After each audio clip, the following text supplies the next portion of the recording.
Bonjour, bienvenue dans ma nouvelle émission. C'est de nouveau un podcast. J'ai choisi encore une fois de m'exprimer dans ce format-là parce que je trouve que c'est plutôt plus intéressant, me semble-t-il, pour développer certaines idées.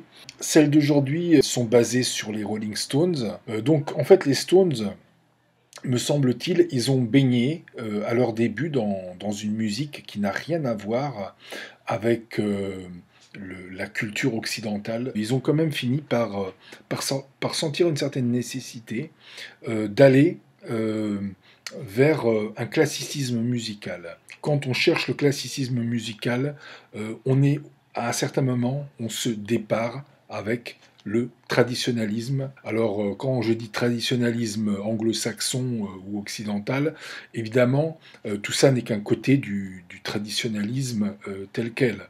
Il y a beaucoup de traditionnalisme dans le monde. Dans les années 50, il y a eu un réseau musical pour jeunes qui s'est développé aux États-Unis et qui a permis à beaucoup de diversité ethnique de faire de la musique. Alors ce réseau musical développe un style très particulier qui s'appelle le rock and roll.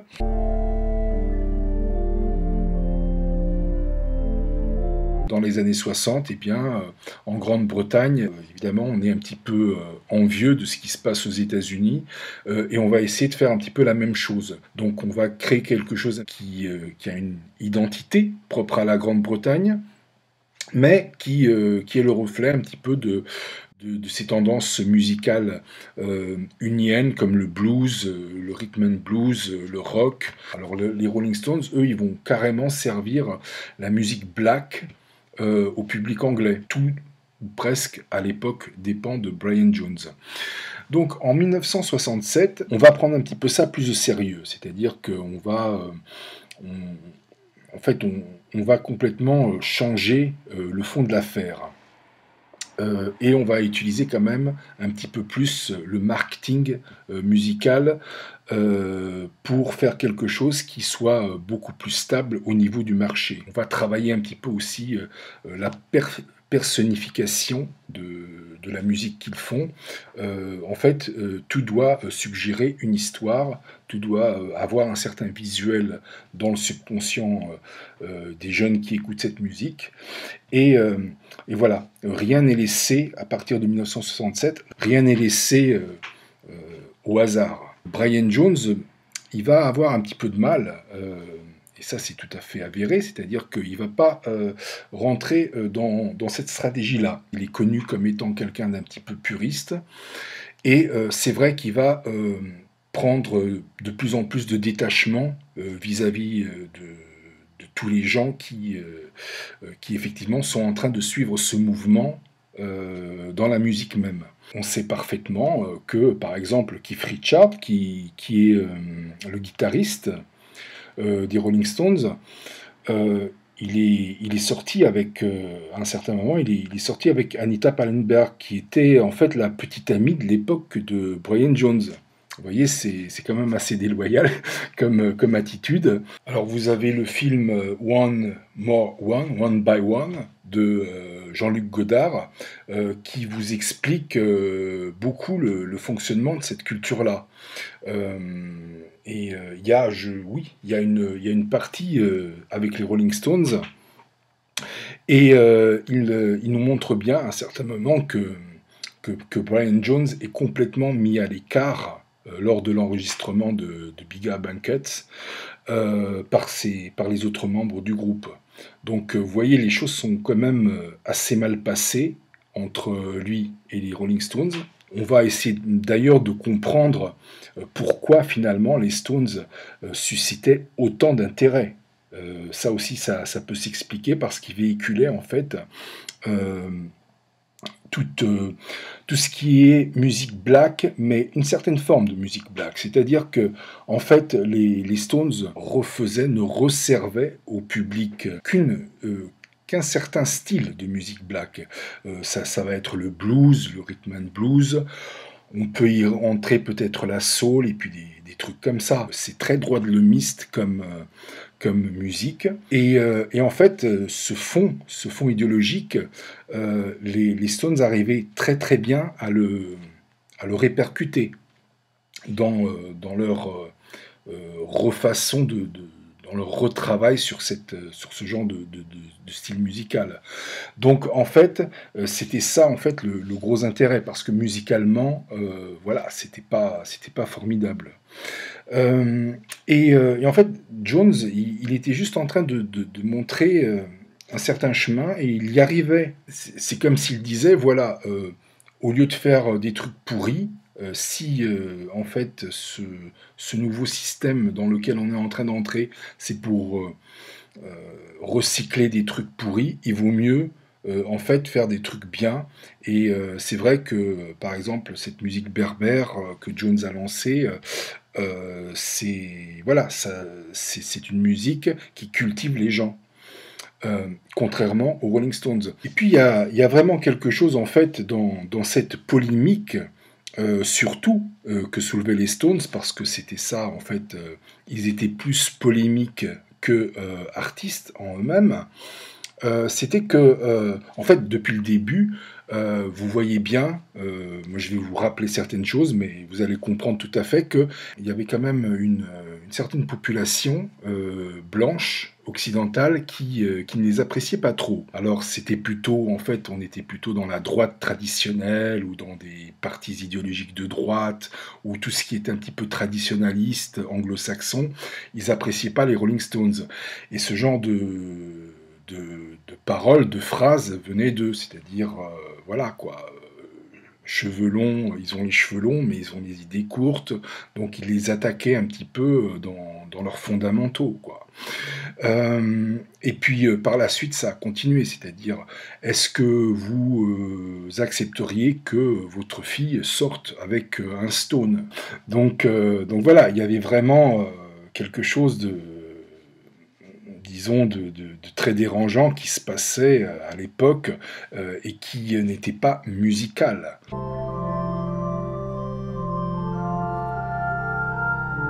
Pour arriver à devenir des classiques, à pouvoir perdurer comme ça dans ce métier, pour ne pas être un feu de paille. Il y a cet aspect traditionnel qui manque aux Stones. Et en fait, ça va se ressentir très vite. C'est-à-dire que très vite, les Stones vont... Ben, il y a surtout à l'époque, c'est-à-dire qu'il y a énormément de nouveaux mouvements musicaux dans le monde anglo-saxon qui se passent. C'est-à-dire les modes prennent très vite le pas les unes sur les autres, des nouvelles apparaissent. Les jeunes ne vont plus d'abord se reconnaître dans ce que véhiculent les Stones comme message, puis ils vont devenir peu à peu un groupe du passé. Donc en fait, à un certain moment, oui, les Rolling Stones, il va y avoir un problème de filiation avec les nouvelles générations qui consomment la musique. Il va y avoir un individu qui s'appelle Ronnie Wood. Alors Ronnie, lui, c'est le frère cadet d'un type qui, dans les années 60 aussi, a beaucoup aidé à monter le réseau musical de la pop rock anglo-saxonne. Et donc, en fait, Ronnie, il a été introduit dans ce milieu musical par Piston, puisque son frère, il était très connu. Et c'est vrai que Ronnie, lui, il a participé à beaucoup de groupes, hein. Il a vraiment connu très très vite, et très jeune, il a tourné avec les meilleurs, Rod Stewart. Il a été injecté dans les Rolling Stones, mais c'est pas quelque chose de très étonnant pour lui. Il a commencé à jouer avec les Stones dans des bœufs comme ça, ensemble, en concert et tout. Euh, et puis il a commencé à écrire aussi des chansons pour les Rolling Stones. À un certain moment, les Stones, bon, se sont débarrassés du guitariste qui était à la place de Brian Jones, pour le laisser rentrer à lui.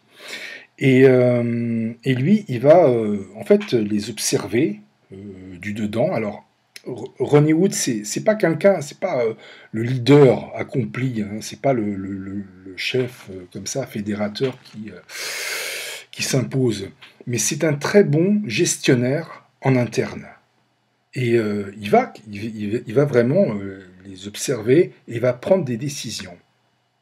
Et la décision radicale qui va changer la donne, c'est qu'en fait, il va faire enregistrer dans des pistes séparées Jagger et Richards.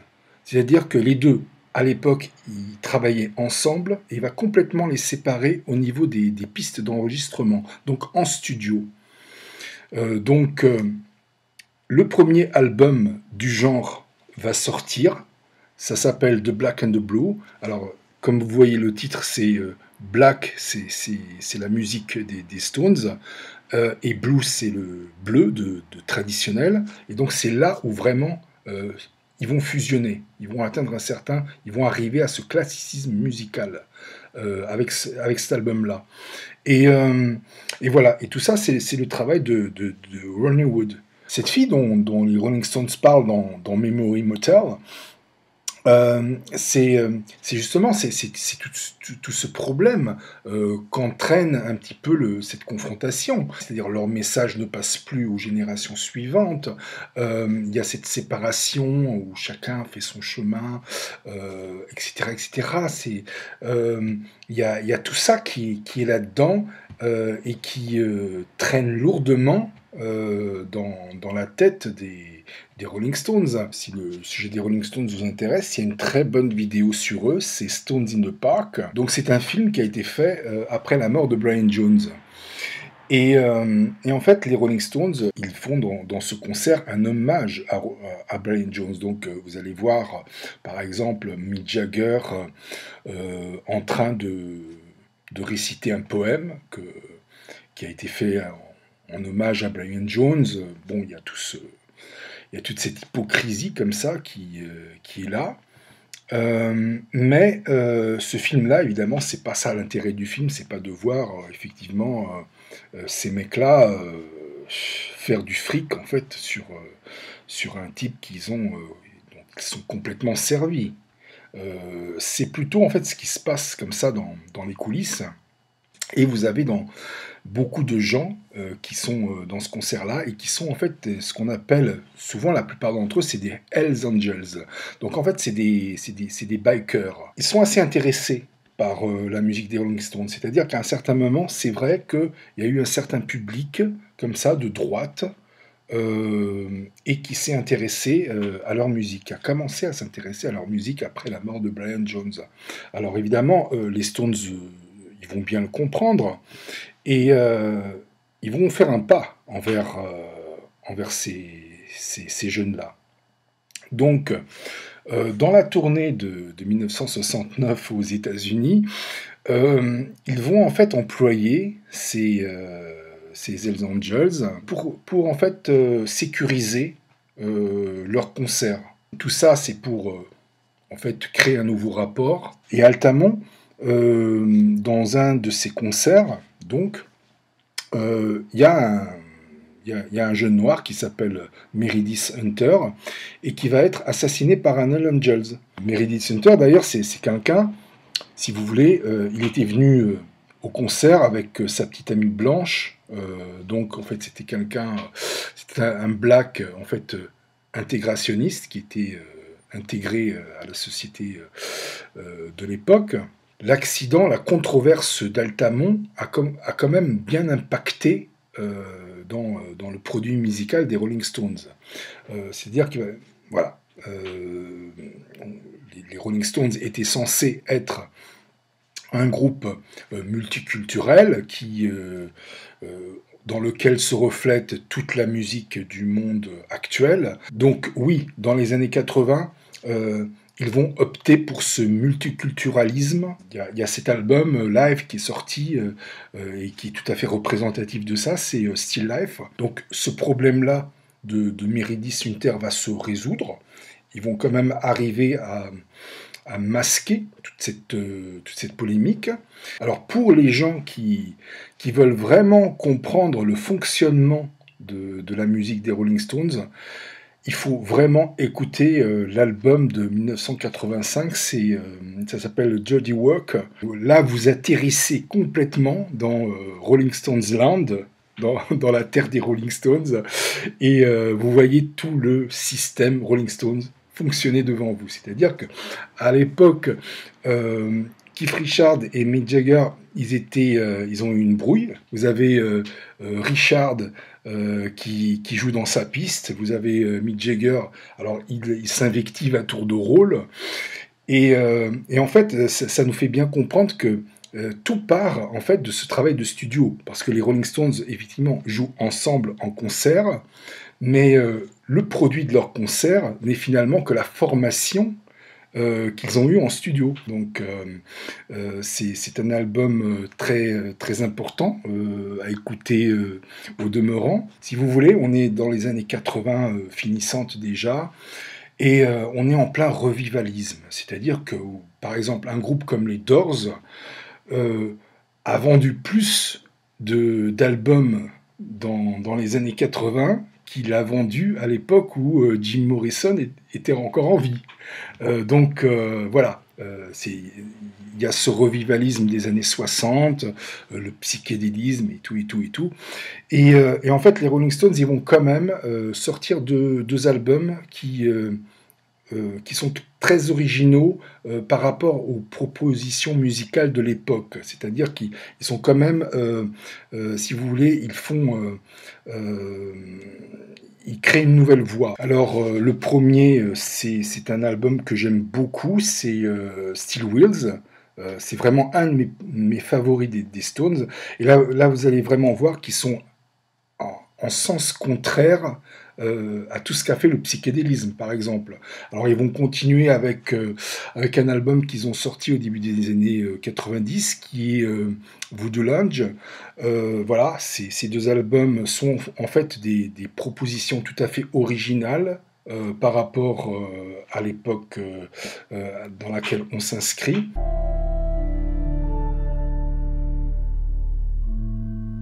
Au début des années 90, un nouveau challenge va se poser devant les Rolling Stones. Ils vont s'apercevoir en fait que la vérité ne tient qu'au parcours qu'ils ont eu. Et donc en fait, de toute cette transformation, c'est-à-dire que partie de cette bonne idée de faire de la musique pour les jeunes, de gagner de l'argent, de créer une nouvelle société complètement différente de celle de leurs parents. Alors ils vont essayer d'abord de revenir un petit peu à la musique des années 60, en fait à cette fraîcheur qu'ils avaient au début. C'est ce qu'on va appeler à l'époque faire de l'unplug.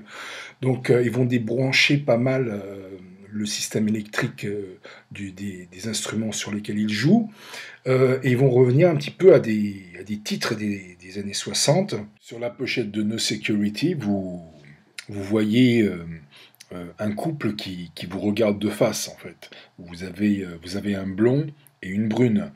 Alors, tout ça, c'est une façon que les Rolling Stones ont un petit peu de se réconcilier avec leur passé. Les cheveux blonds, c'est Brian Jones. Les cheveux noirs, c'est Meredith Hunter. Et ça, c'est une première étape qui va les amener justement à un mouvement, à être aussi à la base d'un mouvement qui, en effet, est très revendicatif de ce que c'est que la pop anglaise, tout simplement. La pop anglaise, bon, bah, c'est ce qui était initialement différent du rock'n'roll unien.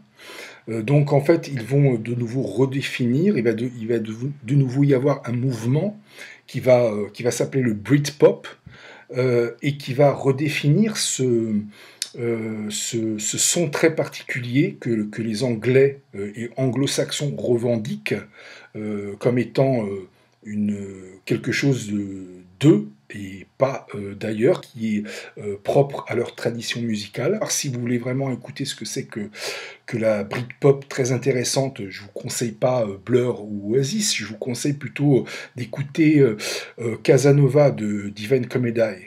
Sinon, vous avez les Stones vont lancer deux albums fondamentaux, Bridges to Babylon et No Security. En fait, pour qu'ils restent comme ça dans le classicisme musical, il aurait fallu qu'ils sortent du rock, tout simplement. Alors, ce qui s'est passé, c'est que ce qui était demandé, par exemple, pour qu'il continue dans cette voie un petit peu classique où ils étaient, il fallait qu'ils prennent une orientation, si vous voulez, un petit peu plus exotique. Ça, je vous conseille, si vous voulez un petit peu comprendre de quoi je veux parler, Bob Dylan, lui, il a pris cette orientation. Donc, vous pouvez écouter les albums de Bob Dylan depuis les années 2000. Voilà, c'est quelqu'un qui a commencé, donc qui est dans l'industrie musicale depuis le début des années 60, qui est un chouïa près, hein, il a commencé un chouïa près à vendre ses disques avec les Stones. Donc c'est des groupes à peu près qui ont débuté au même moment. Et voilà, lui, il a pris cette orientation. Les Stones, il aurait fallu qu'ils prennent cette orientation, mais quand la question est venue, c'est-à-dire qu'il fallait un petit peu choisir les styles musicaux vers lesquels ils s'orientaient. Et le fait est que Jagger et Richard, ils sont pas tombés d'accord du tout là-dessus. Donc, ils sont revenus à une base, et la base, c'est le rock. Mais le rock, à l'époque, ne permettait plus. Il l'a permis jusqu'à un certain moment. Et à l'époque où on parle, il permettait plus qu'on continue comme ça à être classique et à faire du rock avec. L'émission d'aujourd'hui est terminée. Je vous remercie de l'avoir écoutée. Je vous donne rendez-vous à une prochaine. Jusque-là, portez-vous bien. Au revoir.